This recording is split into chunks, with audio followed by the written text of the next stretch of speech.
Hi, Mystery Recapped here. Today, I am going to explain a French drama fantasy film called Angel. Spoilers ahead. Watch out and take care.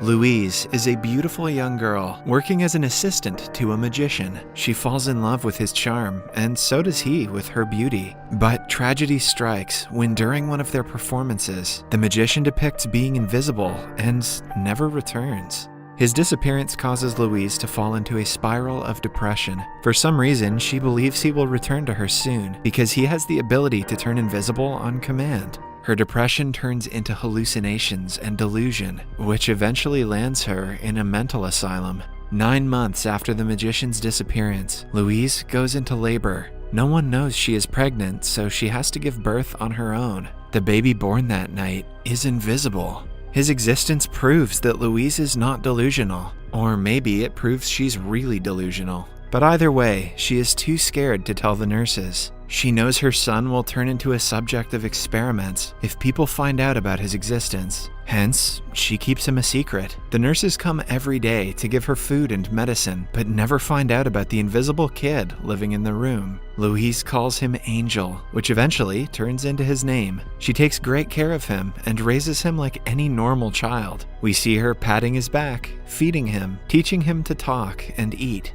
When he grows old enough, she uses chalk and the wall to teach him to read. Angel loves to play with Louise's old dress and shoes, which is the only way he can see half of himself in the mirror. Every night, Louise tells him about her childhood home. She used to live in a cabin in the middle of the woods, owned by her father. On vacation, they used to travel by train and go to a lake. It is Louise's favorite place in the world, and she hopes her son will be able to see it one day. She also wants to teach him to swim in the lake, but the thought of him meeting the outside world scares her to death. On his birthdays, Louise lights up rolled pages and puts them on top of 2 slices of bread to mimic a cake. Angel doesn't know any better, hence he never complains.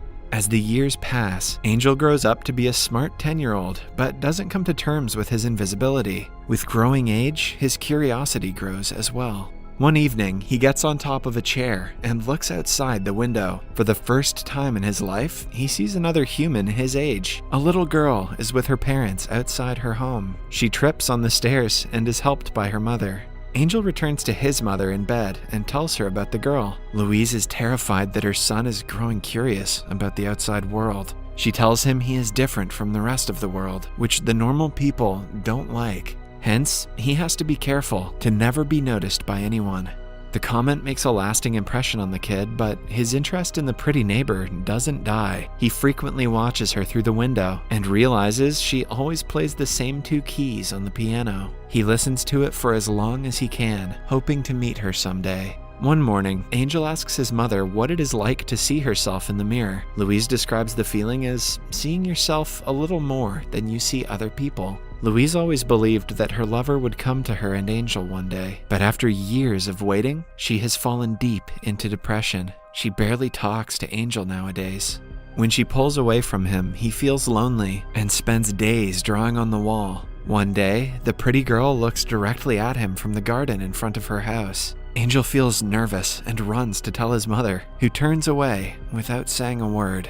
Later, Louise is brought outside her room by the nurses. Angel takes the opportunity to run outside without being noticed. He walks on the grass, away from the cold marbled floor, for the first time in his life. A few minutes later, he ends up in front of the pretty girl, who is playing on a swing. She feels his presence and asks him to come closer. A stunned Angel asks if she can see him and finds out she is blind. Her sense of smell and touch is heightened, which is why she can feel his presence nearby. Angel, who has never seen himself before, feels like he exists for the first time. The girl introduces herself as Madeline and touches his hand. They talk for a minute before Angel gets nervous. Madeline makes him promise that he will come again before he runs away. She has no friends because of her disability, so talking to someone her own age is as delightful for her as it is for Angel. He returns to the room with the nurses and lays beside his mother. By now, Louise has stopped smiling altogether. Angel tells her he has a girlfriend, but she shows no reaction.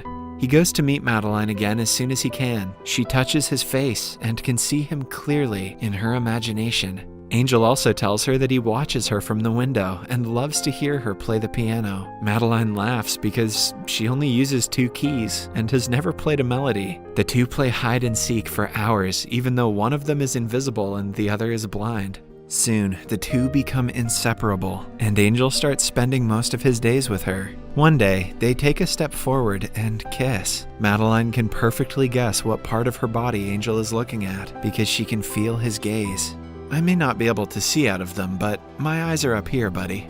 Angel couldn't be happier in life, but that doesn't last long. Madeline reveals that she is about to get eye surgery the next week, after which she will be able to see. She is the most excited about finally getting to see Angel, but he doesn't feel the same way. They spend the next week together before she waves at him from her house and leaves. That night, Louise speaks for the first time in months and invites Angel to sleep by her side. She also asks him to go to the cabin in the woods if something ever happens to her. When Angel wakes up in the morning, she has already passed away. The news is too much for the kid to take. He watches his mother's body for hours before the nurses come and take her away. They also remove all of her belongings and the writing from the wall. The room is the only thing Angel ever knew apart from Madeline. It is gone, and Madeline will hate him when she finds out the truth. So, without anything in his possession, he boards a train and goes to the lake his mother always talked about. He imagines Madeline coming out of the water, which only makes him sadder. Then, he boards another train to the cabin in the woods. He breaks in and looks around before sleeping on the sofa and declaring it his house.